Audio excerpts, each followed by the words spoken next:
¿Sabías que tus ronquidos pueden rivalizar con un camión? Eso suena asombroso, ¿verdad? Investigaciones muestran que pueden superar los 90 decibeles. Eso es más fuerte que una aspiradora o un grito. Los ronquidos ocurren cuando las vías respiratorias se bloquean. Esto provoca una vibración en el paladar y la garganta. Estas vibraciones generan el sonido característico de los ronquidos. Estos ruidos pueden afectar la calidad del sueño. Pueden interrumpir el descanso de tus seres queridos.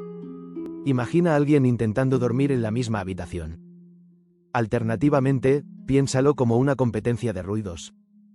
Los ronquidos afectan aproximadamente al 45% de los adultos. Es importante abordarlo buscando soluciones como cambios en la posición de dormir. Recuerda, tu salud y la de los demás es crucial. Si roncas, considera hablar con un profesional.